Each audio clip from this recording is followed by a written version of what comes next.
Olá, bem-vindo ao podcast do PPGLM.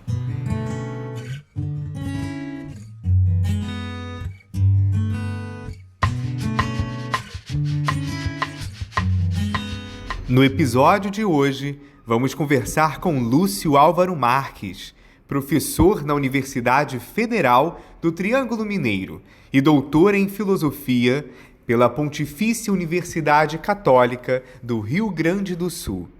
O Lúcio também tem pós-doutorado em Filosofia Brasileira pela Universidade do Porto, Portugal, como também é organizador de 2 volumes sobre filosofia latino-americana, publicados pela editora da Universidade Federal de Pelotas, sendo esse o tema do nosso episódio de hoje.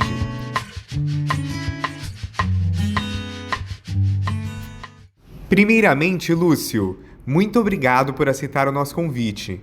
A gente quer conversar hoje sobre filosofia latino-americana e, quando falamos desse tema, é comum surgirem questionamentos acerca de uma espécie de identidade ou autenticidade da produção filosófica que fazemos aqui. Esse, aliás, foi um assunto de acalorada controvérsia durante a maior parte do século XX. Então, vamos começar com a pergunta mais importante. Existe uma filosofia latino-americana? Olá, muito obrigado pelo convite. Fico muito feliz por essa oportunidade. Para mim é uma honra poder tratar desse tema que para mim é tão caro e julgo tão importante para o desenvolvimento do nosso pensamento. Bem, para uma resposta coerente a essa pergunta, eu vou passar por 4 pontos. O primeiro é, se não há uma filosofia latino-americana, o que nós estamos fazendo na academia quando nós estudamos, pesquisamos, ensinamos e publicamos? A pergunta não é uma pergunta retórica, é uma pergunta sobre a legitimidade da nossa própria prática de ensino na América Latina, especificamente no Brasil. Se nós não tivermos razões para justificar o nosso trabalho aqui, nós estaremos desenvolvendo uma atividade, mas uma atividade completamente colonizada, isto é, apenas dizendo o que foi uma história do pensamento que infelizmente não teria uma relação direta com a nossa realidade. Então, esse é o primeiro ponto. Mas isso não significa que tudo que se produz na filosofia latino-americana seja uma filosofia da América Latina. Por quê? Porque existe muita filosofia estrangeira, existem muitas pessoas que fazem filosofia na América Latina como se fosse um home office da Europa ou dos Estados Unidos. O que eu estou querendo dizer nesse segundo ponto? Não adianta eu simplesmente tomar um tema de um autor de qualquer outra parte do mundo e tentar trazê-lo à força para a realidade latino-americana e tentar enquadrá-lo à força dentro do espaço da América Latina. Uma filosofia, para ser digna de ser reconhecida como indexada ou minimamente relacionada a uma determinada região, ela não pode se reduzir a uma espécie de exercício de home office, de comentário de uma outra filosofia estrangeira. Em terceiro lugar, a gente precisa fazer uma distinção entre filosofia entre nós e filosofia nossa. Eu penso aqui a partir do texto do Roberto Gomes, Crítica da Razão Tupiniquim. Nós temos muita filosofia feita na América Latina. Nós temos universidades, imagina, só em Minas Gerais nós temos 11 universidades federais espalhadas pelo estado todo. No Brasil nós temos quase 7 dezenas de universidades federais, sem contar as estaduais, os institutos federais. Estenda isso à América Latina. Veja quantos professores estão envolvidos nisso. Todos, em tese, estão trabalhando com filosofia, pelo menos na América Latina. Isso não significa que ela seja da América Latina. Por quê? Porque essa distinção é uma distinção também posta pelo professor Ivan Domingues no livro dele de 2017. Porque uma filosofia feita na América Latina não basta para ela ser reconhecida como algo relacionado minimamente à realidade latino-americana. Ela precisa ser relacionada ou partir da América Latina. Isto é, não basta o professor ser um latino-americano trabalhando aqui. Ele precisa ter alguma relação direta com a realidade latino-americana, com o pensamento latino-americano. Colocar a questão, ou colocar em questão, os aspectos da realidade latino-americana, dialogar com a realidade latino-americana. Por que eu estou dizendo isso? Porque nós poderíamos, se tomássemos um conceito extremamente amplo de filosofia, então escolher um autor de qualquer parte do mundo, supostamente um autor japonês, para dar um exemplo, e comentar a obra dele. Isso é fazer filosofia na América Latina. Mas que relação ela teria com a realidade latino-americana? Talvez pequena. É nesse sentido que, para fazer uma filosofia, para que exista uma filosofia latino-americana, ela precisa ter algum vínculo com a realidade. Em quarto lugar, a professora Susana Nucitelli, ela elaborou um texto que foi publicado nos Escritos de Filosofia Latino-Americana 1.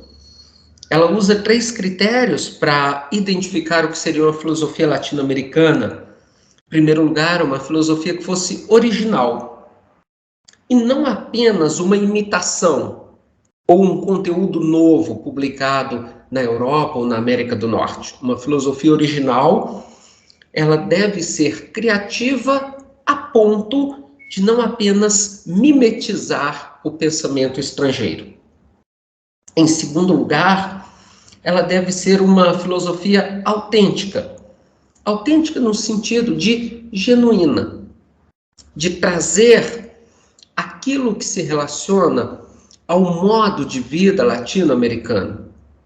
Como nós conhecemos, por exemplo, dentro da literatura brasileira, o regionalismo ou a identidade da literatura latino-americana, que já é tão demarcada por conta das características que traz em si, assim também a filosofia tem que descobrir esse seu aspecto genuíno, a sua peculiaridade. Por quê?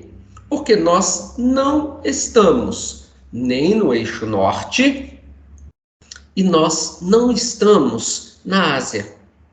Nós estamos em um continente periférico, quer do ponto de vista político, econômico, tecnológico, e por isso nós falamos a partir dessa peculiaridade e de um continente com desigualdades agudas e que passou por um longo processo de colonização.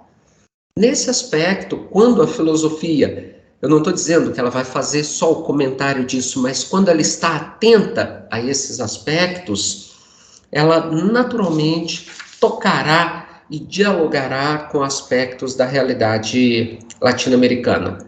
Nesse sentido, nós podemos dizer que temos bons autores e boas mostras de filosofia latino-americana. Perfeito, professor. Lúcio, nós tivemos um movimento intelectual, bem como uma orientação filosófica, bastante influente na América Latina, sobretudo na segunda metade do século XX, a chamada filosofia da libertação. Essa orientação filosófica tinha como princípio partir da realidade situada e contextualizada e projetou pensadores latinos para o mundo. Você poderia falar mais sobre as origens e a abordagem que a filosofia da libertação oferece e também se podemos considerá-la como um pensamento genuinamente latino-americano? Sim, vamos considerar então por partes. Vamos trabalhar um pouco dos aspectos históricos da filosofia latino-americana, da filosofia da libertação, vamos considerar os aspectos históricos. Depois vejamos um pouco o desenvolvimento dela até os nossos dias e finalmente vamos considerar notas características dessa filosofia. Algo que a gente poderia dizer que está próximo do genuinamente latino-americano. Em primeiro lugar, a filosofia latino-americana, enquanto filosofia da libertação, ela muitas vezes é indexada a uma identidade que surgiu com o debate, um affaire entre o Augusto Salazar Bondy e o Leopoldo Zé, em 1969. É bom lembrar o contexto que nós temos na América Latina nesse momento. Nós temos ditaduras muito sérias na América Latina, inclusive no Brasil, é o momento do AI-5. E o debate dos dois nesse momento abriu um filão bastante interessante para considerar o que é um pensamento latino-americano, um pensamento libertador. Na perspectiva do Leopoldo Zé, ele insiste que todo pensamento filosófico ele só tem uma matriz, que é uma concepção universalista de filosofia. O Leopoldo Zé parte de uma concepção universalista. E qual é a consequência dessa concepção universalista de filosofia? Essencialmente o ser humano é pensado enquanto dotado de dignidade do início ao fim, simplesmente pelo fato de ser humano. Esse aspecto é extremamente importante para o pensamento do Zé. Por quê? Porque ele tem o livrinho dele que é extremamente famoso e que é a base desse debate, que é a filosofia latino-americana como filosofia sem mais. Ele vai dizer que toda filosofia ela é feita como filosofia por si, que a filosofia não tem que se preocupar com o local, com o regional, com a distinção, com a peculiaridade. Ele faz parte de uma tradição muito longa de pensamento, que é o culturalismo, uma releitura da filosofia kantiana, do neokantianismo, sobretudo a partir de Herder e Nikolai Hartmann. Essa herança foi adaptada à América Latina por autores como Leopoldo Zé, no Brasil, um autor extremamente profícuo como Miguel Reale, Antônio Paim, e partem de uma compreensão universalista da filosofia. Nesse sentido, a dignidade do ser humano, que é o tema central do pensamento do Zé, já está dado por si. O ser humano é pensado como alguém digno, livre e em condições de igualdade. Um pouco a estilo de Revolução Francesa, liberdade, igualdade, fraternidade, dignidade humana resgatada a partir daí. Porém, o outro lado desse debate é o debate desenvolvido pelo Augusto Salazar Bondy, que vai dizer, mas nós não estamos tratando da mesma compreensão de humano quando nós estamos na América Latina. Quando ele coloca essa observação frente ao pensamento do Leopoldo Zé, ele abre uma nova chave de leitura. Por quê? Quando o europeu chegou até o Novo Mundo, ele considerou os povos originários como seres humanos em condições de igualdade com o europeu? Não. Ele considerou o africano que foi trazido para aqui em pé de igualdade com o europeu? Também não. O Leopoldo Zé vai dizer que ali nós temos um ser quase humano, se referindo aos dois. Na verdade, a crítica que é feita pelo Salazar Bondy é uma boa base para pensar a filosofia da libertação, que ele vai dizer, não, quando o europeu chega aqui, ele olha para os povos originários e para os povos africanos, e ele diz, aqui eu tenho o diferente, o não igual, o alter. Alter no sentido latino, exato. Deu origem entre nós a palavra alterado, por exemplo. Aquele que é o diferente, o que está em outro estamento que não o meu. E aí o Salazar Bondy diz, então nós não podemos considerar só a dignidade humana, nós precisamos considerar as condições humanas de todos os indivíduos.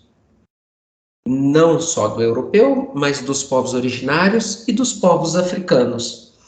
A partir daqui, nós temos o início de um profundo debate.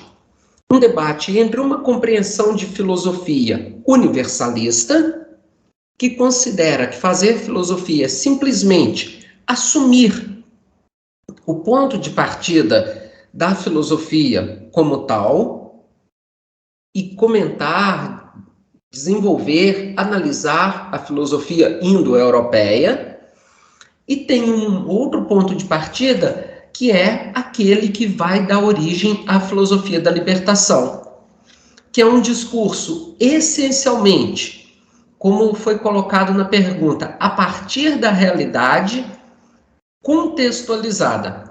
Isto é, um pensamento marcado pela situacionalidade e a historicidade. E nesse sentido, ele vai ser essencialmente anti-hegemônico, anti-homogeneizante. E o ser humano vai ser pensado dentro das suas condições históricas. Aqui nós temos um affaire histórico que deu a base para a filosofia da libertação. Essa filosofia da libertação, ela tem pelo menos, até hoje, 4 ou 5 grandes etapas. A maior parte diz de 5 etapas. A primeira foi essa, da década de 60 e 70. Qual era o objeto de debate naquele momento? Eram as ditaduras na América Latina e as desigualdades sociais. Como todos nós sabemos, aquele modelo de ditadura que foi implantada na segunda metade do século XX, felizmente finalizou, teve uma resolução, cada país com as suas formas, alguns com as comissões da verdade, que produziram uma revisão profunda da sua história, e outros nem tanto, como foi o caso do Brasil, que a Comissão da Verdade não fez justiça a todos aqueles e aquelas que sofreram. Mas bem, naquele momento, nós tínhamos o debate sobre as ditaduras e sobre as desigualdades. No Brasil até hoje, e na América Latina como um todo, nós ainda temos profundas desigualdades. Esse foi um tópico não superado. Depois nós tivemos uma segunda geração, que foi a geração de 1970 até aproximadamente 1989, que se centrou, sobretudo, na crítica do subdesenvolvimento econômico, político e cultural da América Latina. Um dos belos exemplos aqui entre nós é a tese de doutorado do Fernando Henrique Cardoso e a análise feita pelo Raul Prebisch, na Argentina, sobre a economia dependente. Esse foi um tópico fundamental do pensamento nas décadas de 70 e 80. A América Latina foi analisada enquanto esse continente que foi subdesenvolvido pelas políticas que a conduziram até então. Depois nós tivemos uma terceira geração, a partir de 1989 até o ano 2000. Aqui nós tivemos uma consolidação da filosofia da libertação enquanto análise dos discursos das minorias. Neste momento, essa terceira fase se voltou sobretudo para alguns problemas específicos da América Latina, que são as minorias, algumas questões vindas das minorias, mas não com a intenção de tomar o lugar das ciências próprias que estudam as minorias e nem de dar voz às minorias, mas estudando o pensamento das ditas minorias enquanto uma metalinguagem filosófica. Nesse sentido, então, nós tivemos uma terceira etapa. Uma quarta etapa veio do ano 2000, aproximadamente, até 2013. Neste momento aqui, nesta quarta etapa, o que mais se destacou foi o debate interdisciplinar na América Latina, os diálogos Sul-Sul e o pensamento descolonial. Por quê? Porque uma realidade tão complexa quanto a nossa, latino-americana, não é possível ser analisada, compreendida, interpretada exclusivamente em uma ótica, e no caso aqui na ótica filosófica. Nós temos sempre que levar em consideração o maior espectro possível dos debates interdisciplinares. Um outro elemento foi descobrir a necessidade dos diálogos Sul-Sul. Por quê? Porque nós temos muito mais familiaridade teórica com o eixo sul, com a parte sul, com o hemisfério sul do globo terrestre, do que com o eixo norte. Os nossos problemas históricos de colonização, de subdesenvolvimento, de crises econômicas recorrentes, da baixa escolaridade, estão muito mais próximos, por exemplo, da Índia, da Ásia, da África, que propriamente da América do Norte e da Europa. Nesse sentido, os diálogos Sul-Sul foram uma grande descoberta a partir do ano 2000. Pode-se tomar o exemplo disso com a estruturação, por exemplo, na área econômica dos BRICS. Vejam quantos BRICS foram importantes para o desenvolvimento econômico nesse período da história do Brasil. E, finalmente, a partir de 2013, nós temos uma outra realidade na filosofia latino-americana. Claro que as datas são aproximativas, né? Nós temos aqui um elenco de movimentos sociais, redes de pesquisa, mas todos eles não querendo tomar o lugar de fala das minorias, mas sim integrar as pautas das minorias e desenvolver um pensamento a partir dessa realidade. Então, agora a filosofia já não é apenas uma recolha de aspectos históricos para se tornarem dignos de reflexão, mas ao contrário, a filosofia vai ser pensada aqui enquanto um debate com as questões ditas periféricas ou das minorias, por exemplo, a questão das pessoas pretas no Brasil. 54% da população, e a gente ainda diz que é minoria, né? Mas enfim.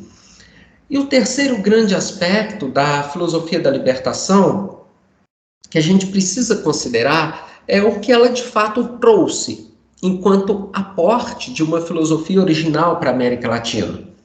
Em primeiro lugar, é bom lembrar que a filosofia latino-americana, enquanto filosofia da libertação, não tem a pretensão de romper com o diálogo com a tradição do eixo norte.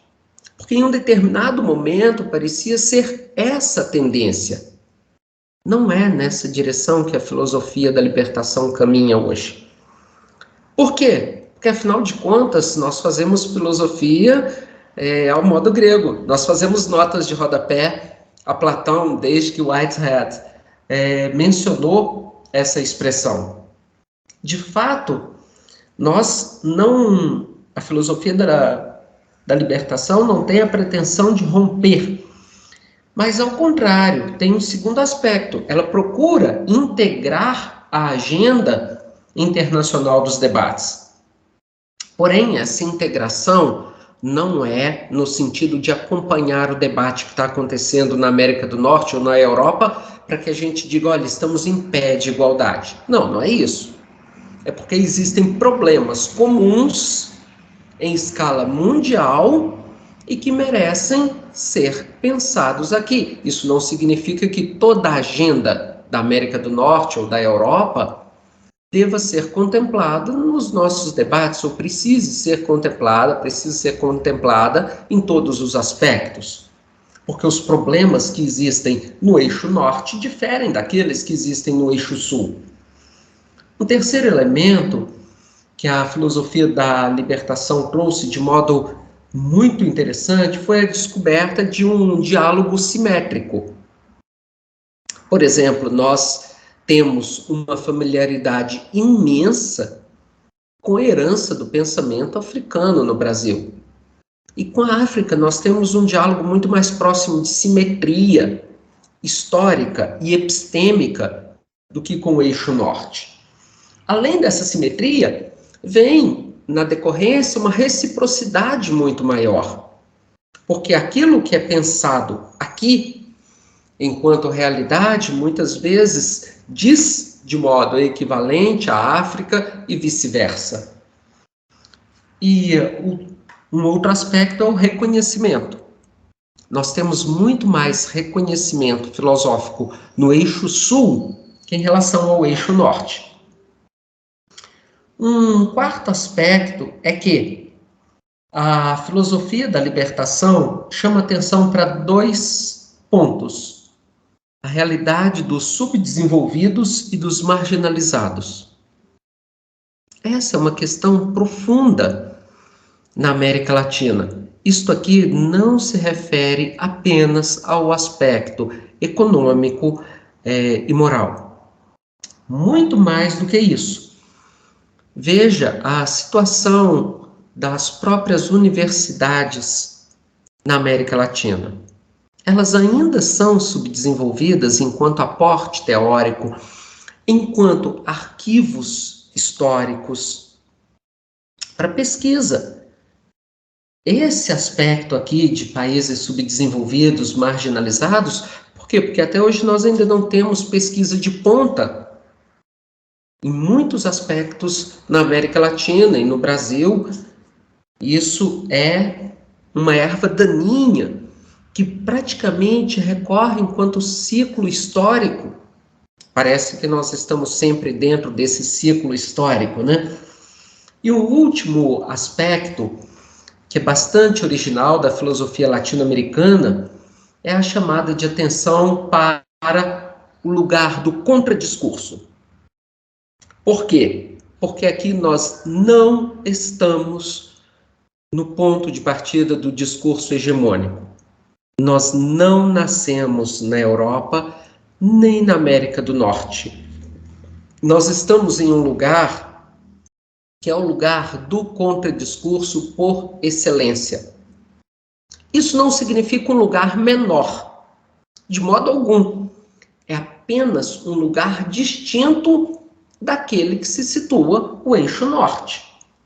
E por isso mesmo, a filosofia da libertação, ela tem uma pretensão de discurso não hegemônico. Por quê? Porque ela se sabe situada na América Latina. Ela sabe-se situada dentro de um continente historicamente subdesenvolvido. Econômica, tecnológica, politicamente, academicamente. E por isso a filosofia da libertação visa esse diálogo com a realidade situada e contextualizada.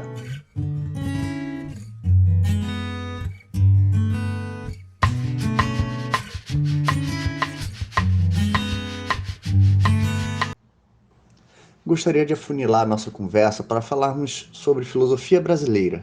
Em um artigo seu, publicado no ano passado, é proposto uma busca não apenas por uma filosofia brasileira, mas por uma filosofia colonial brasileira.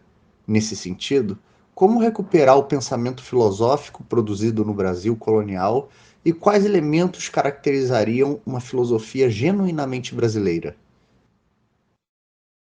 Obrigado pela questão.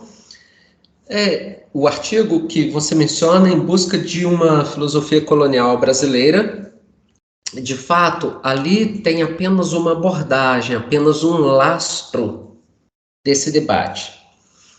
Por quê? Porque dentro do período colonial brasileiro, nós temos três grandes heranças que precisam ser tematizadas. Eu vou me ater àquela que é o objeto da minha análise propriamente dita. Quais são essas três grandes heranças? Nós temos a herança dos povos originários, nós temos a herança do pensamento africano e nós temos a herança do pensamento europeu. Não dá para desconsiderar em nenhum momento essas três grandes matrizes, essas três grandes heranças. Então, a meu ver, para pensarmos uma filosofia colonial brasileira, nós mais cedo ou mais tarde teremos que levar adiante esses debates. Levar adiante em que sentido? Estarmos atentos, porque já tem muita gente fazendo isso.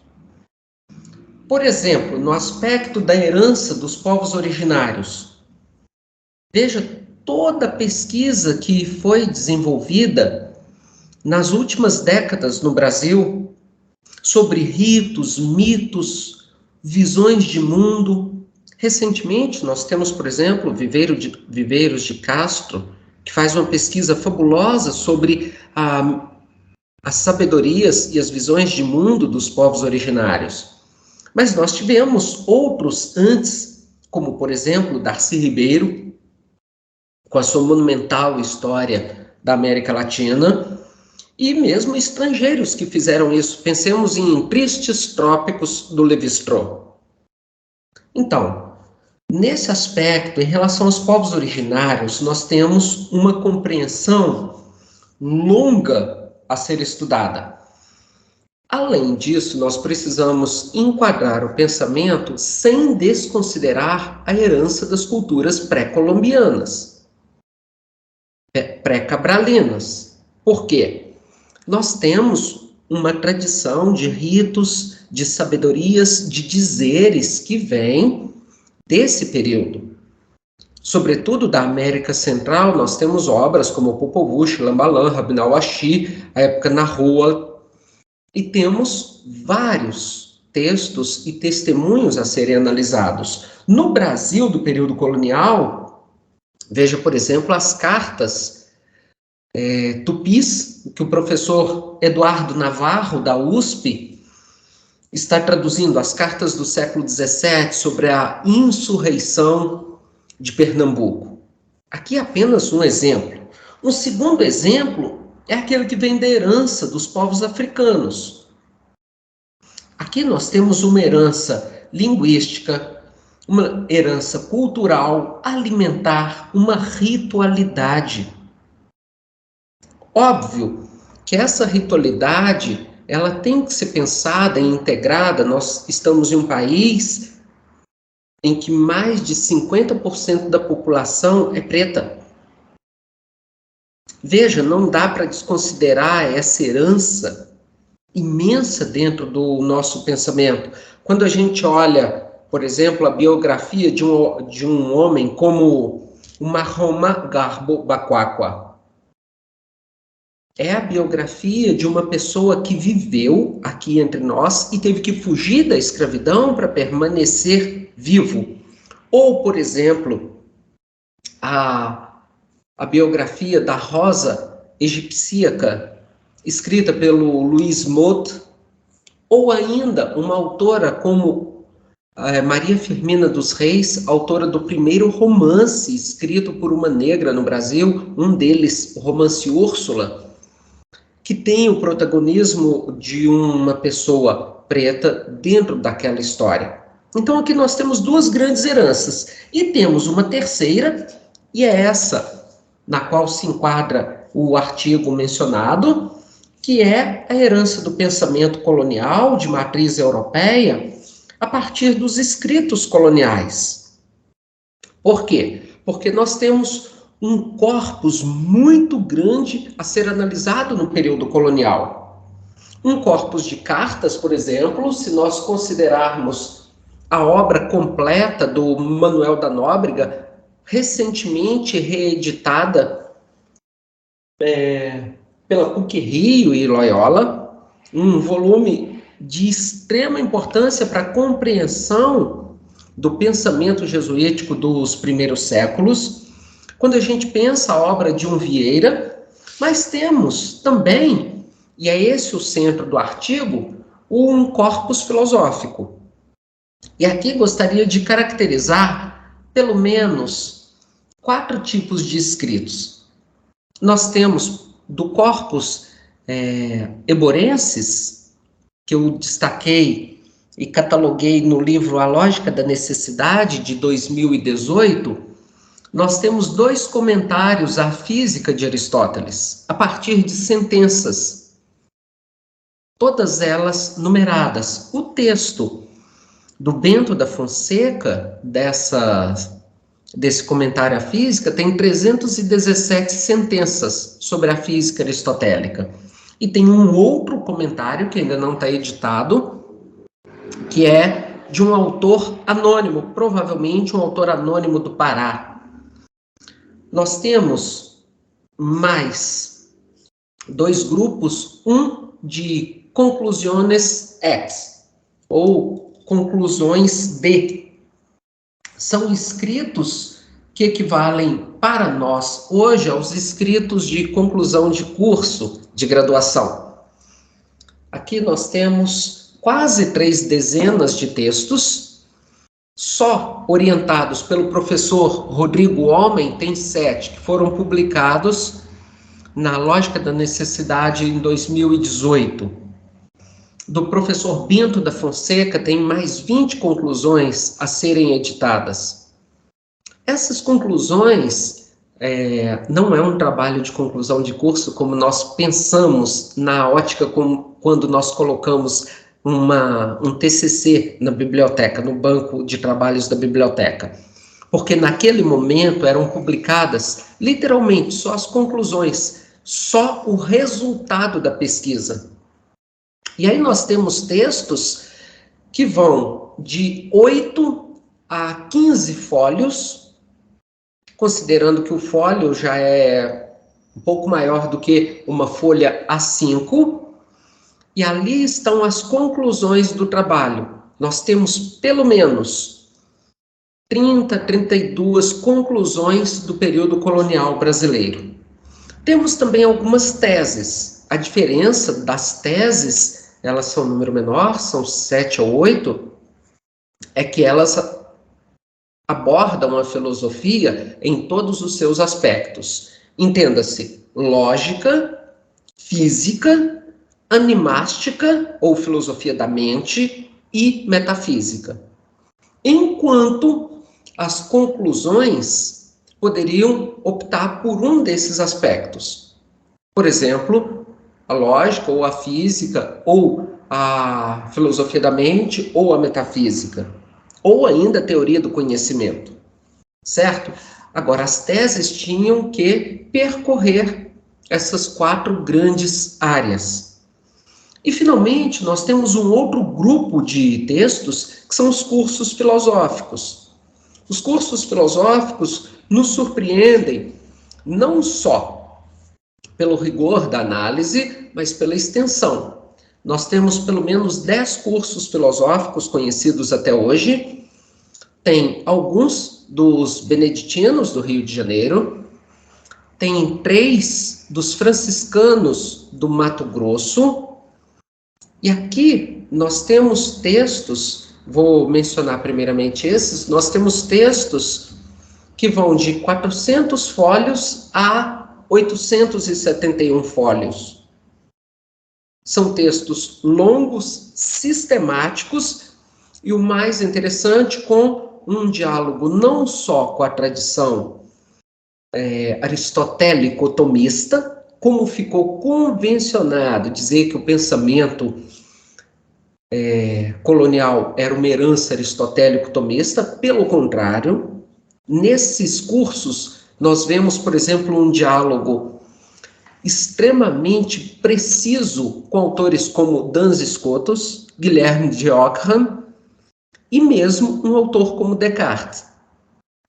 Eles citam os modernos, Descartes, Francis Bacon, Pierre Gassendi, tem outros autores como João Caramuel, que é um cisterciense espanhol, entre outros autores. Aqui nós temos um corpus imenso a ser estudado, editado e comentado. Neste momento, eu estou trabalhando na transcrição de um cursos filosóficos de um franciscano chamado Frei Manuel dos Anjos. A lógica já está transcrita, são 278 fólios só da lógica. E as definições dele, de lógica, do que é juízo, de como o conhecimento se estrutura, estão muito próximas das definições presentes no Manual dos Cursos de Lógica Geral de Kant. Vejam que esse manuscrito que eu estou mencionando, o Cursos Filosófico do Manuel dos Anjos, é de 1756. O Manual dos Cursos de Lógica Geral de Kant é de 1799 e 1800. E as definições de juízo sintético a priori, as definições do que é lógica, da função da lógica no conhecimento, dos métodos de conhecimento e a distinção dos métodos nas diversas ciências, estão muito próximos. Esse é um texto que eu estou analisando e espero publicar em breve. Tem um outro aspecto ainda, que são as considerações que estão dentro desses textos quando nós os lemos de perto. Nesse curso filosófico do Manuel dos Anjos, é curioso perceber que a física que ele menciona é a física mecanicista de Newton e Descartes. Aliás, ele inicia a parte da física, que são 538 fólios, 538 fólios que, transcrito, vão chegar a aproximadamente 600, 650 páginas, enquanto o papel A4. Ele cita textualmente a física de Newton e cita Descartes. E faz uma análise muito rigorosa do texto de Descartes, debate ponto a ponto, aspecto a aspecto, sobretudo o texto de Descartes sobre o mundo. Um outro aspecto presente nesses escritos coloniais e que merece destaque é o debate sobre a escravidão. Nós temos, por exemplo, a escravidão debatida por um autor anônimo do Pará, em dois textos, um sobre justiça e direito, e o outro sobre escravidão mesmo, Conclusiones Morales pro Servitude. Nesses dois textos, nós temos um debate extremamente aguerrido, uma crítica direta à escravidão. Aqui apenas para exemplificar. E temos um outro aspecto, que é a configuração, a redivisão da filosofia.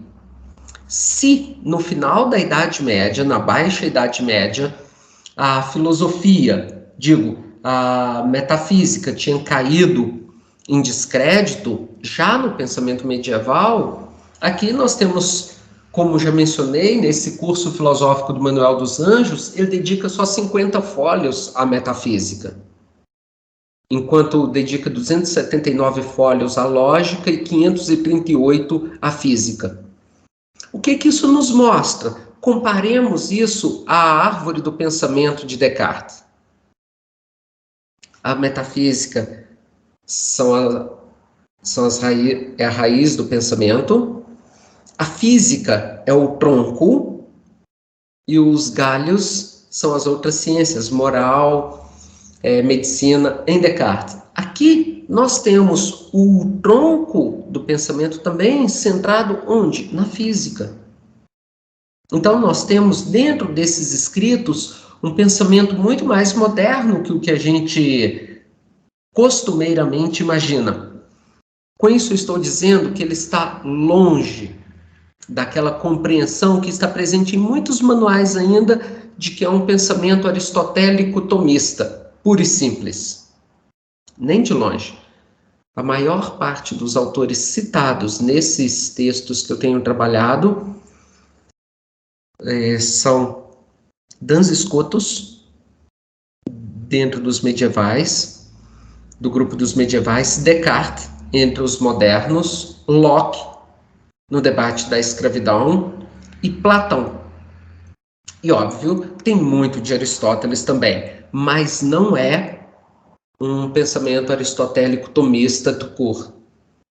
Então, nós temos, dentro dessa herança da filosofia colonial brasileira, temos muito a editar, a estudar, a comentar, a publicar, antes de podermos fazer um balanço geral. Mas já temos muito e temos muitas entradas, bons inícios. Recentemente, houve um mestrando, Vitor Salles, que defendeu um mestrado na Universidade de Coimbra, em Portugal, a partir dos escritos do Rodrigo Homem. E tem outros professores, como o professor Mário Santiago de Carvalho, trabalhando com os textos do Rodrigo Homem, o professor Alfredo Storck, da Federal do Rio Grande do Sul, professor Mário Santiago de Carvalho, da Universidade de Coimbra. Bem, esses aspectos são os aspectos provenientes desse pensamento, dessa filosofia colonial brasileira. Creio que são necessários serem desenvolvidos, é por aí que eu penso o pensamento ou a filosofia colonial brasileira. Na esteira da pergunta anterior, Lúcio, a questão sobre uma filosofia brasileira tem motivado pesquisadores a refletir e analisar outros paradigmas, outras perspectivas possíveis que comporiam uma espécie de marca de nossa produção filosófica aqui, a partir de uma reflexão de metafilosofia, filosofia dos modos de pensar. Você vem desenvolvendo reflexões sobre esse tema também, e quero perguntar acerca desses outros paradigmas possíveis. Quais seriam os principais paradigmas que norteiam a produção filosófica no Brasil? Obrigado pela pergunta. Não vou fazer merchandising do próximo livro, mas eu não tenho como fugir do debate que está em curso nesse momento. Eu estou trabalhando na revisão dele. Bem, historicamente, nós temos pelo menos 4 grandes formas de trabalhar a filosofia brasileira. É a história do pensamento, fazer história da filosofia brasileira. Óbvio que aqui nós temos uma herança importante, mas curta. Veja, o primeiro texto que tratou disso é o texto de 1878 do Silvio Romero, chamado A Filosofia no Brasil, e foi para fechar a porta do período colonial, que ele diz já logo na primeira página, nós não tivemos nenhuma herança filosófica relevante do período colonial. Depois disso, nós tivemos textos como o capítulo muito importante do Leonel Franca, tivemos as contribuições do Cruz Costa, e temos a história da filosofia no Brasil, o elenco dos autores feitos, reunidos pelo Jorge Jaime, em 4 volumes, publicados entre 97 e 2002, uma preciosidade enquanto base para pesquisa. Tem o dicionário do pensamento, dicionário bibliográfico de autores brasileiros de obras de filosofia, que é muito importante, organizado pelo Centro de Documentação do Pensamento Brasileiro.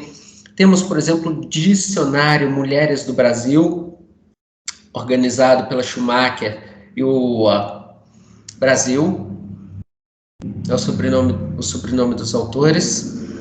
E temos a História da Filosofia, em 7 volumes, do Antônio Paim, e agora os 2 volumes iniciais que o professor Paulo Margutti está organizando.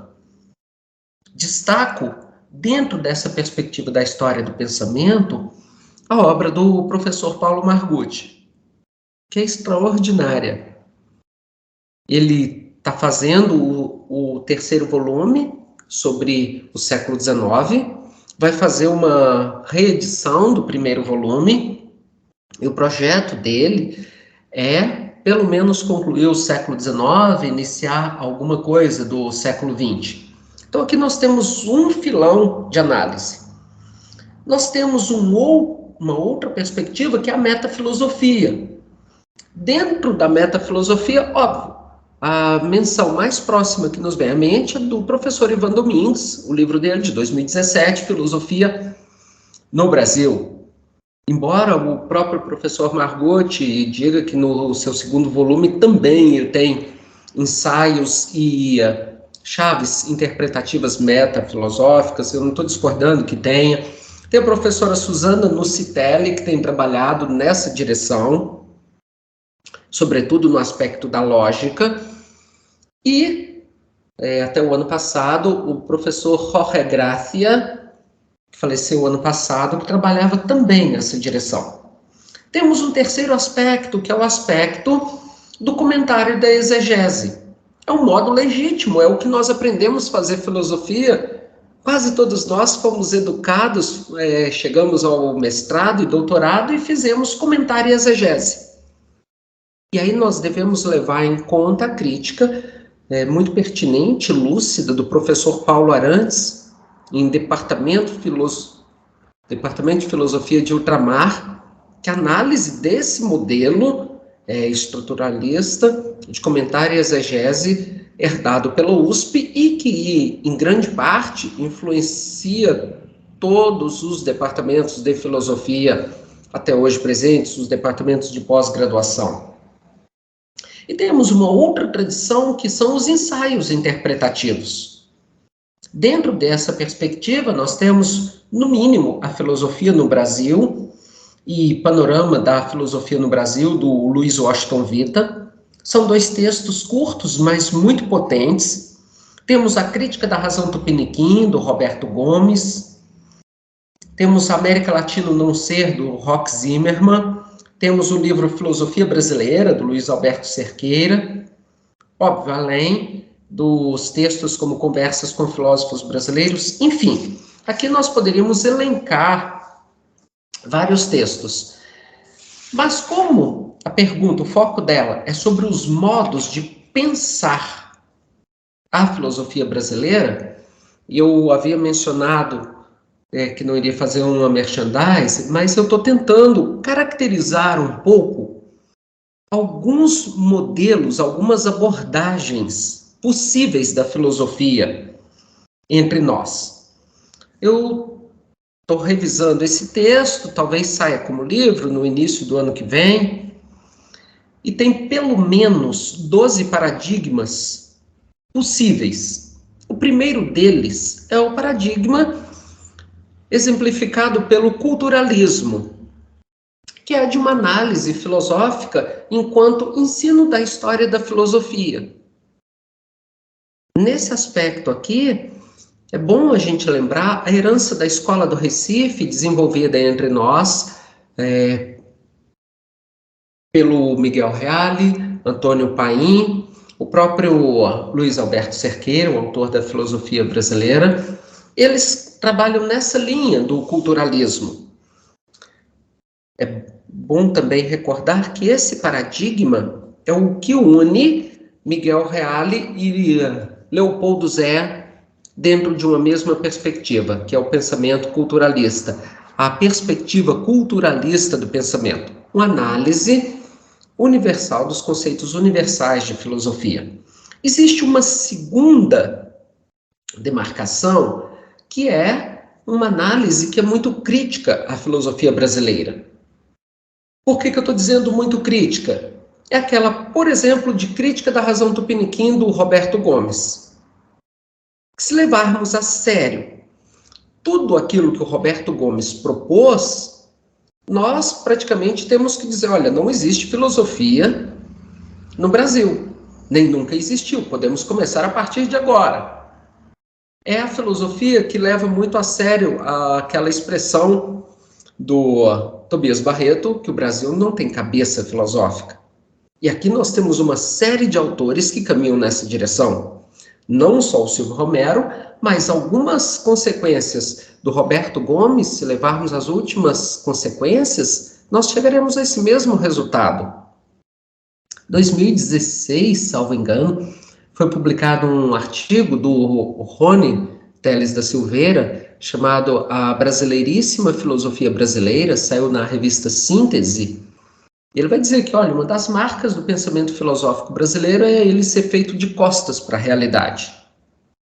Aqui nós temos um segundo paradigma, que é negar a tradição do nosso pensamento. Um terceiro é, sim, o pensamento historiográfico. É fazermos história do pensamento. É isso que tem sido muito bem feito, por exemplo, pelo Jorge Jaime e o Paulo Margutti.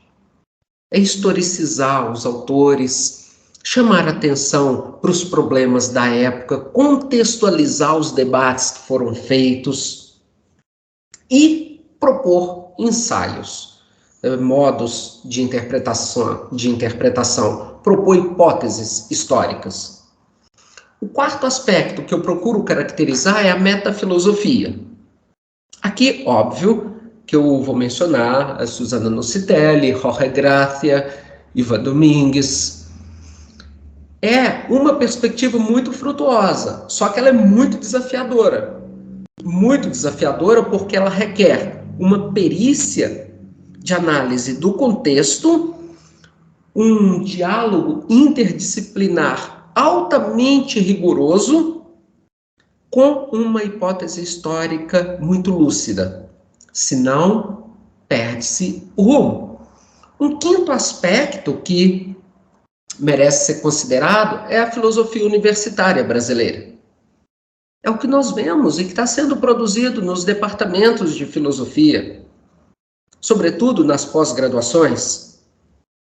Então, aqui nós temos uma grande herança, como já mencionei também o livro do Paulo Arantes, é uma forma de análise dessa filosofia universitária.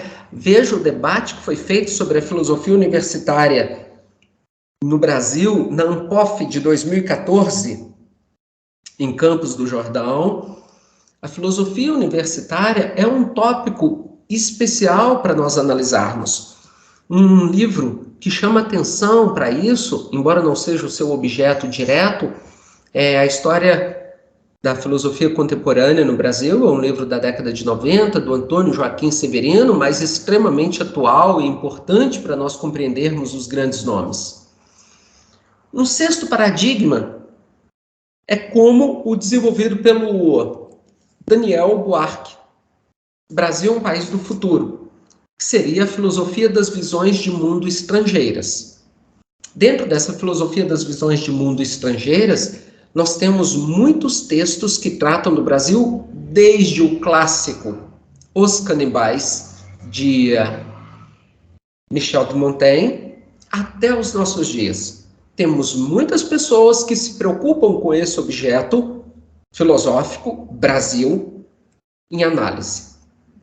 Exemplifico atualmente o professor Jacob Schmutz, que está na Universidade Católica de Louvaina, que está trabalhando exatamente com esse tema. E aqui nós temos, então, uma visão de mundo estrangeira a respeito do Brasil.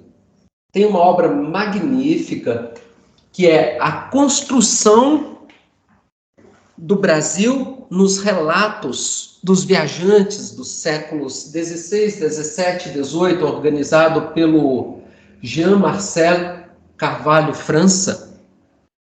Nós temos aqui uma série de debates, temos um sétimo paradigma, que seria a filosofia dos intérpretes do Brasil. E aqui nós temos que chamar a atenção para muitos autores que debateram o Brasil, que não estão estritamente no campo filosófico, mas que importam e têm uma significação extremamente relevante para o Brasil. De Joaquim Nabuco, Gilberto Freire, Sérgio Buarque de Holanda, Florestan Fernandes, Darcy Ribeiro. Nós temos uma infinidade de autores que precisam ser considerados na hora de nós pensarmos uma interpretação do Brasil filosoficamente. O oitavo paradigma que eu vou caracterizar nesse texto é a filosofia como praxis libertadora. São os debates mais próximos da filosofia da libertação. E aqui menciono 3 perspectivas. Por exemplo, na perspectiva ontológica, o livro do Roque Zimmermann, América Latina ou Não Ser, que ele situa bem o Brasil, ou a praxis libertadora educacional, com Paulo Freire, a praxis libertadora ecológica, com o Leonardo Boff. Então, aqui nós temos um outro viés. Um paradigma que nós não podemos deixar de lado, que é o diálogo com as filosofias, com a filosofia das sabedorias primitivas. Tanto o pensamento originário brasileiro, pensamento indígena, quanto o pensamento de matriz africana, que eu já mencionei antes aqui, e são tradições que têm textos como, por exemplo, discursos históricos que permaneceram, que chegaram até nós, o discurso do cacique de Potiravá, do século XVII, as cartas de Felipe Camarão, do século XVI, XVII, e vários outros textos.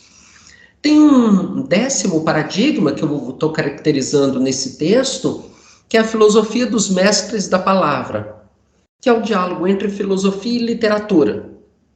Faço menção aqui, por exemplo, da tese da Sônia Maria Viegas Andrade sobre o Guimarães Rosa, o Alessio Donizete, que atualmente trabalha na Universidade Federal do Mato Grosso, que também estudou o Guimarães, e lembremos, ninguém menos que Benedito Nunes.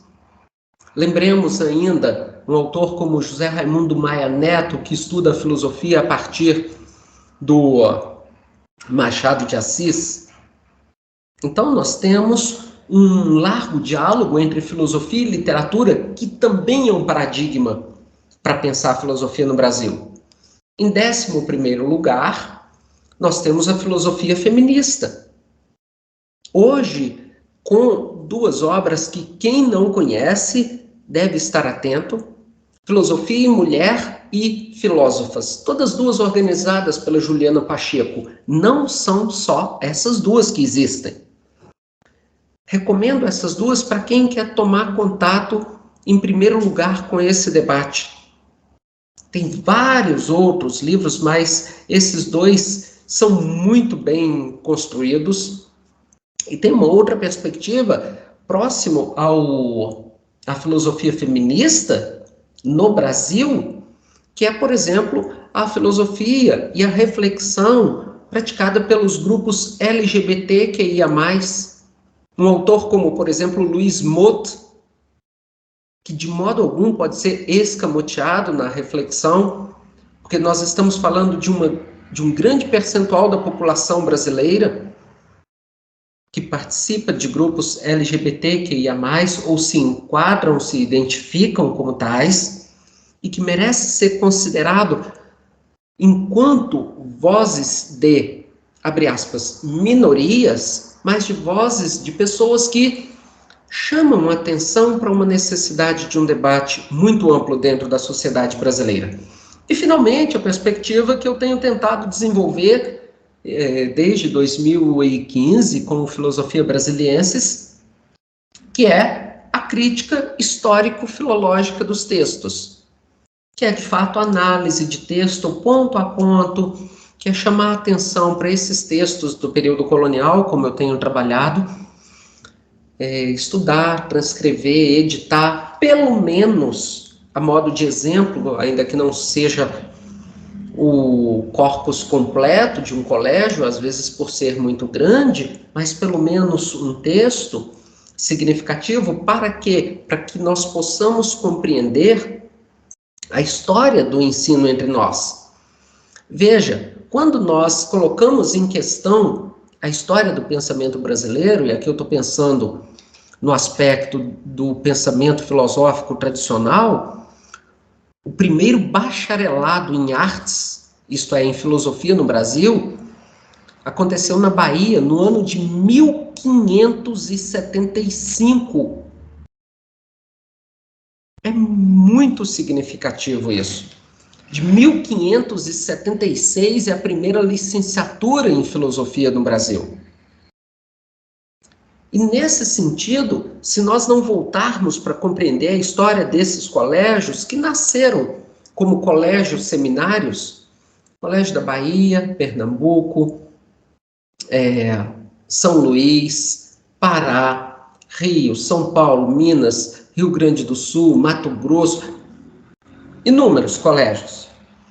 Esses colégios produziram uma série de escritos e que hoje nós precisamos centrar a nossa atenção, lê-los, para que a gente não cometa uma gafe histórica incomparável, que é assumir, por exemplo, aquela postura do Silvio Romero, na primeira página do livro Filosofia no Brasil.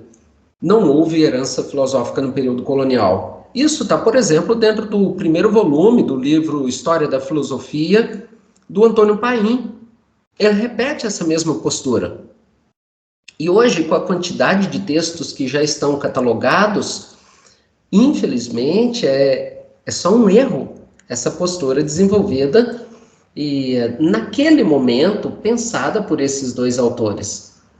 Nós temos muito a analisar a partir daí. Nós temos muito a trabalhar a partir dessa perspectiva, que é a perspectiva da crítica histórico-filológica dos textos. É um trabalho lento, árduo, como nós fazemos, por exemplo, com os autores gregos. Trabalhamos um doutorado inteiro em cima de um fragmento, por exemplo, de um autor grego. É o mesmo que agora nós precisamos fazer, embora não se tratem só de fragmentos. Essas 12 formas do pensar, é o título provisório até agora desse texto, né? Essas 12 formas do pensar, eu estou terminando de elaborá-lo. Quem sabe elas possam nos ajudar a perceber a variedade, a riqueza das abordagens possíveis da filosofia no Brasil. No segundo volume do livro Filosofia Latino-Americana, que você organizou, há um capítulo dedicado à filosofia analítica na América Latina. Poderia falar um pouco sobre a história e também alguns exemplos de desenvolvimentos originais na filosofia analítica aqui na América Latina? Sim. Bem, vocês estão em um programa de pós-graduação em Lógica e Metafísica. Eu não posso chover no molhado aqui, porque é um dos lugares que tem um dos maiores desenvolvimentos nessa área, em todo o país. Pensa, por exemplo, a herança que nós temos da revista Analítica até hoje. Um dos melhores exemplos de produção no país. Mas bem, em meados do século XX, na Argentina, havia um grande movimento já na linha de uma filosofia da ciência, além de uma perspectiva de filosofia em debate com a filosofia do direito e que era de matriz analítica, em meados do século XX. Na Argentina, esse pensamento ganhou força, não só enquanto análise da ciência, mas enquanto análise do direito. Isso trouxe uma herança curiosa, que é uma tentativa de pensar analiticamente os pressupostos do direito e do direito contemporâneo. É uma bela herança. No México, a partir, sobretudo, de 1936, para sermos precisos, tem a obra de Juan Daniel García Baca, que é da maior relevância para compreender a história da ciência no pensamento latino-americano. A história da ciência é a história da filosofia analítica na América Latina. O García Baca, desde a primeira metade do século XX, 1936, para sermos precisos, desenvolveu uma grande influência, foi responsável por uma grande influência na filosofia analítica mexicana. Aqui no Brasil, a partir de 1925, nós temos um número de autores da maior relevância. Digo 1925, lembrando de Francisco Cavalcante Pontes de Miranda. E aqui pensando no livro dele, O Método de Análise Sociopsicológica. Aqui nós temos praticamente a fundação da filosofia analítica no Brasil. Além dele, nós temos vários outros autores, até muito perto de nós, o Oswaldo Porchat, tem dois Oswaldos, o Oswaldo Porchat e o Oswaldo Chateaubriand, mas sobretudo o Oswaldo Porchat, o livro dele que tardou ser publicado, mas publicado de modo muito bonito, Ciência e Dialética em Aristóteles, a tese dele, e que é uma das obras mais relevantes para nós pensarmos a herança da filosofia analítica grega em nosso meio. Além disso, nós temos, por exemplo, a obra do Newton Costa. O Newton Costa, o Francisco Miró Quezada, aí pensando enquanto América Latina, são dois autores que com certeza serão lembrados sempre pela herança que o Otávio Bueno desenvolve de modo tão interessante da lógica paraconsistente.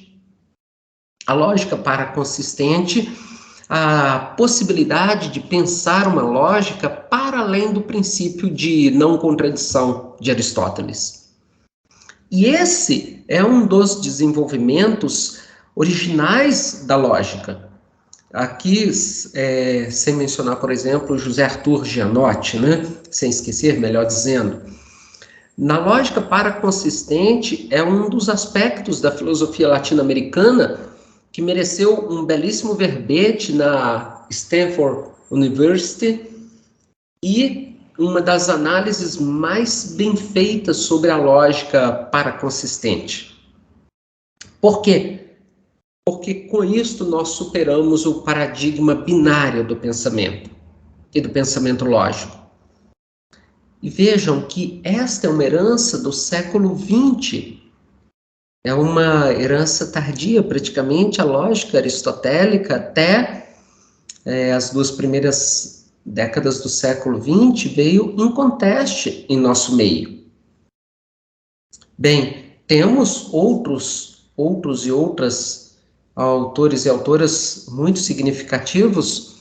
Nós hoje conhecemos e lembramos do Paulo Margutti, diretamente pela história da filosofia, lembramos a obra dele quando falamos, vem à nossa mente diretamente a história da filosofia que ele está escrevendo, felizmente, mas tem, por exemplo, os livros dele de lógica, inclusive de lógica formal, que foi a área de pesquisa, de formação e que ele desenvolveu durante toda a sua docência na UFMG, professor Danilo Marcondes Filho, professor Wilson Mendonça, a professora Maria Clara Dias, e aqui menciono o que eu havia falado agora há pouco, o grupo que se reúne em torno da revista analítica, tanto os que publicaram quanto os que levam adiante uma pesquisa como essa, é de um vigor muito grande a filosofia analítica na América Latina e no Brasil. Mas temos também mais ainda, temos, por exemplo, o GT Metafísica Analítica, na Ampof, coordenado pelo professor Guido Imaguiri, Epistemologia Analítica, coordenado pelo Tiegui Rodrigues, que é da Federal de Santa Maria. Quando nós consultamos o Diretório Geral de Pesquisa do CNPq, tem tantos outros grupos que merecem atenção, por exemplo, a Filosofia Analítica e Lógica, coordenado pelo Sérgio Schultz, da Universidade Estadual do Vale do Acaraú, no Ceará. Tem também o grupo Interpretação, Hermenêutica e Filosofia Analítica, do Ronaldo Macedo Júnior, da USP. Núcleo de Estudos de Filosofia Analítica, da UFC, coordenado pelo Cícero Barroso e outros. E o Grupo de Estudos de Lógica e Filosofia Analítica, da UFAM, coordenado pelo André Pontes. Isso para lembrar só alguns. Por que eu fiz esse catálogo de nomes aqui? É para lembrar que a lógica, a filosofia analítica e a lógica na América Latina e, sobretudo, no Brasil, é um dos eixos mais desenvolvidos da filosofia. Felizmente, o vigor do pensamento analítico na América Latina, desde a primeira metade do século passado até hoje, e no Brasil, não faltam exemplos, não faltam aportes teóricos da mais alta relevância e com obras excelentes, com acessos muito bons para quem quer se iniciar nessa área. Basta vermos, quando nós olhamos, por exemplo, para a obra que está sendo traduzida, do Brandon, traduzido pelo Juliano do Carmo, da Federal de Pelotas. Ele traduziu já há bastante tempo essa obra. Lembro também um livro chamado Tópicos de Ontologia Analítica, do Décio Krause. Um livro, uma introdução muito bem feita a esse filão da filosofia analítica, né, que é a Ontologia Analítica, que é de 2017. Enfim, nós temos muita pesquisa e temos excelentes professores nessa área, felizmente muito bem desenvolvidas, sobretudo no último século. Ótimo, Lúcio! Para finalizar, em linhas gerais, fala para a gente sobre o desenvolvimento profícuo da reflexão sobre o ceticismo entre pensadores latino-americanos e também sobre os rumos promissores para a nossa produção filosófica latino-americana. Bem, eu vou dar exemplos sobre a perspectiva latino-americana e vou centrar um pouco nos rumos promissores, a segunda parte da questão. Na América Latina, óbvio, tem que lembrar novamente o Oswaldo Porchat. Temos que lembrar também Roberto Fögelin, com o neopirronismo. São autores que, como Ezequiel Olazo, na Argentina, que chamaram atenção para o problema do ceticismo entre nós.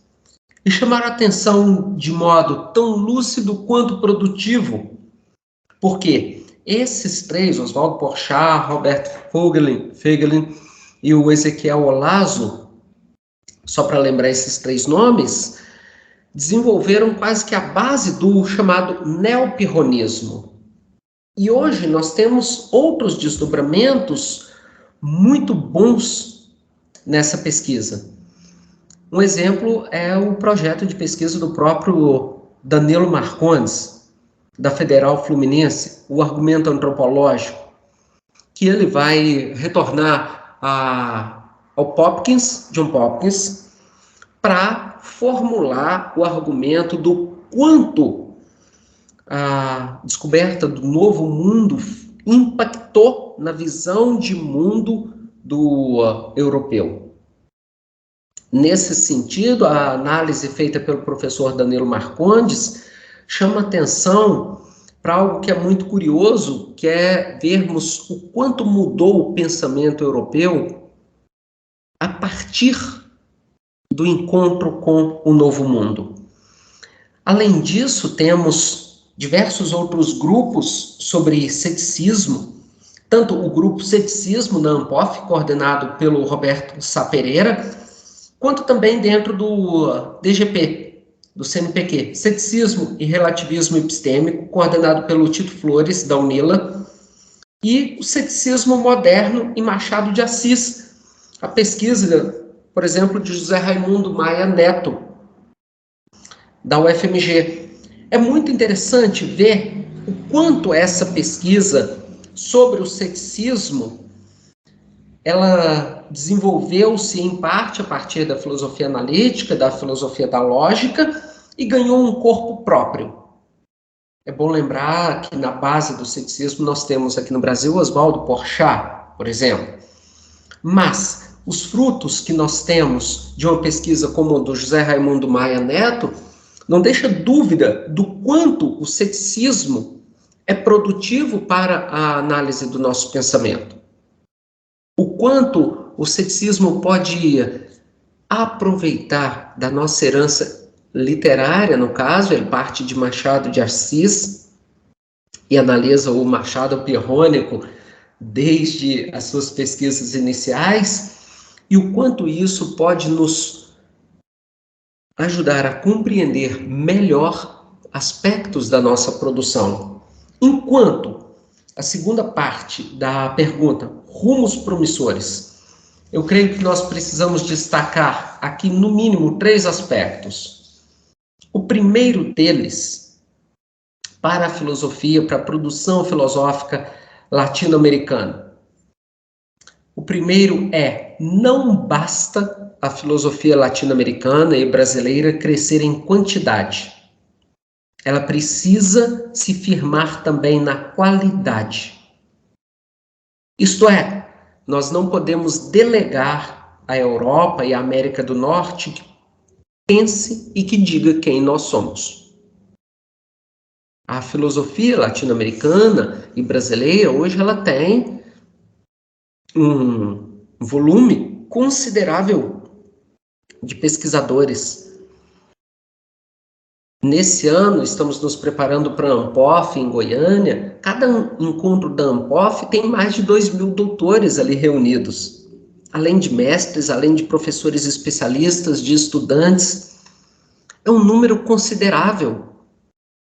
E hoje, então, a nossa pergunta é: qual é o qualis dessa pesquisa?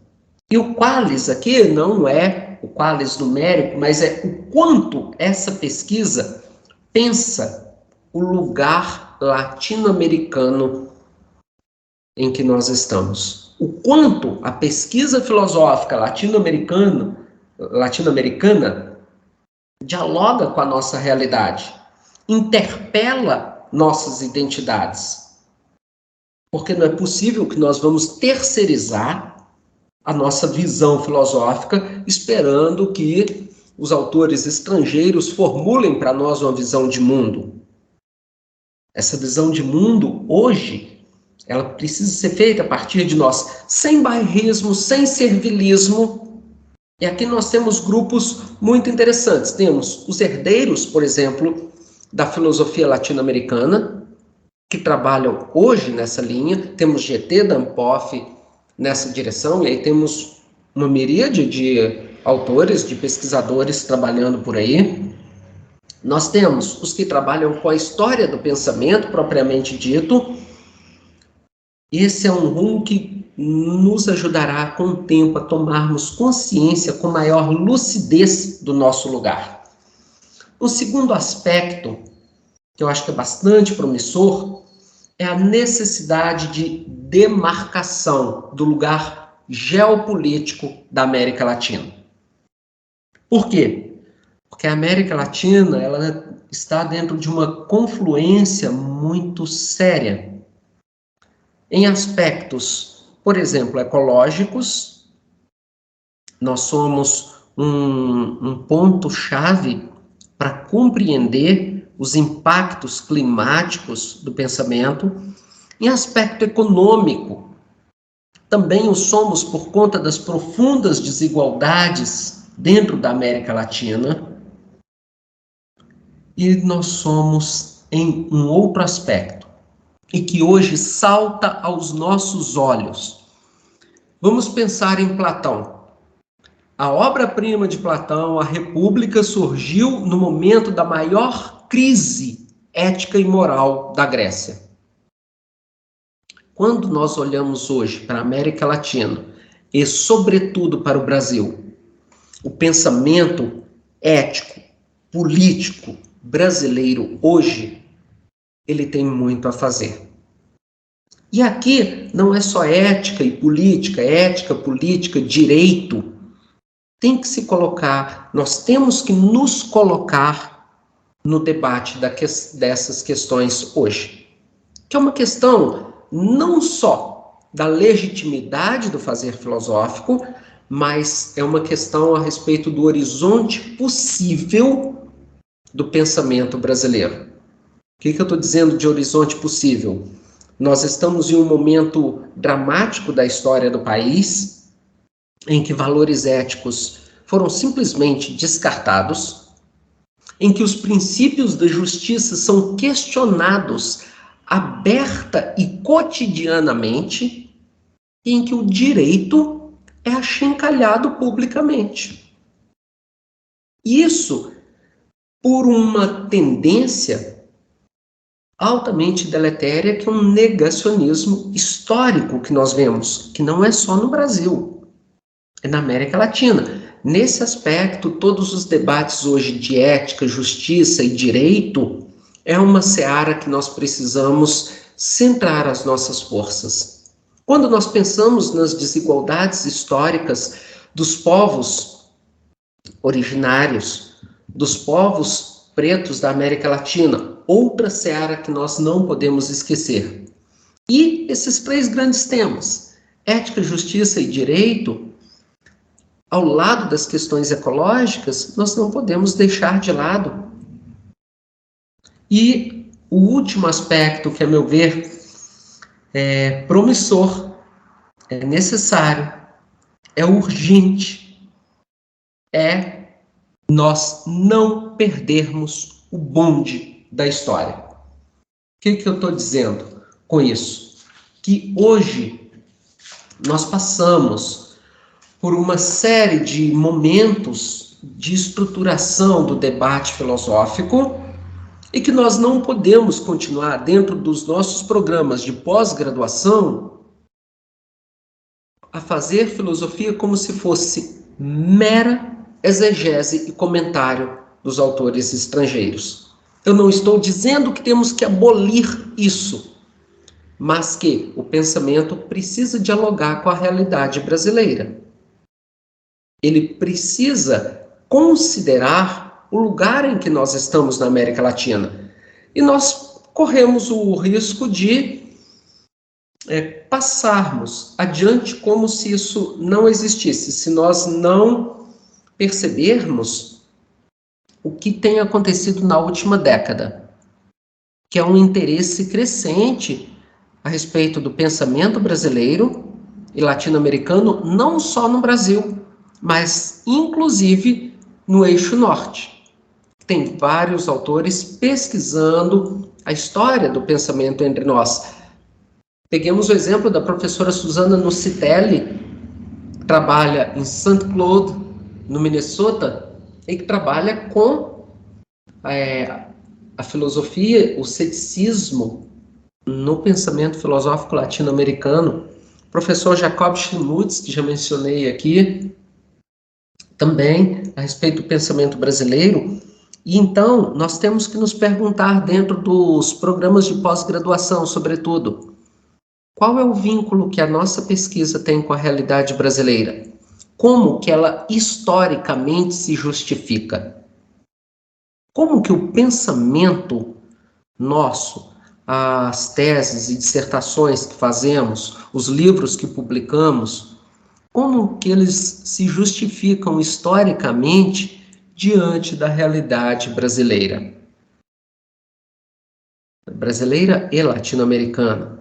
Em um país tão desigual, em um país cuja injustiça graça em diversos segmentos, a violência cresce a cada dia, nós temos que colocar isso em questão. Não dá para fazer só mais uma exegese da República de Platão, ou do Príncipe de Maquiavel, ou dos absolutismos modernos, e esquecer onde nós estamos.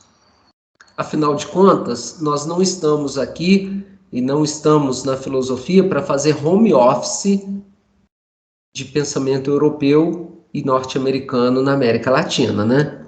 nós temos que nos lembrar que os nossos pés tocam um chão marcado por profundas desigualdades.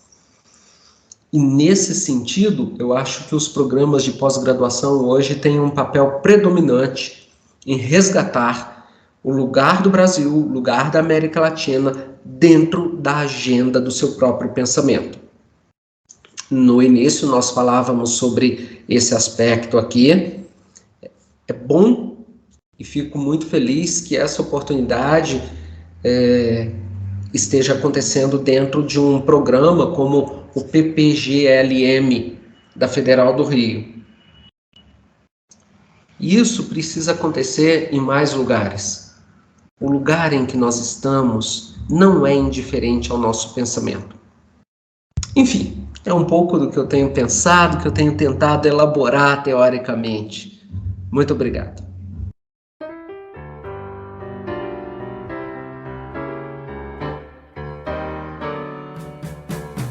Agradecemos ao professor Lúcio Marques pela ótima entrevista e também agradecemos a você que nos ouviu pela sua audiência.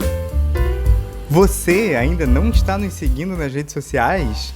Estamos no Instagram, Twitter e YouTube. Por meio delas, você ficará por dentro de todas as nossas atividades e eventos. E claro, continua com a gente, acompanhando os próximos episódios do podcast do PPGLM.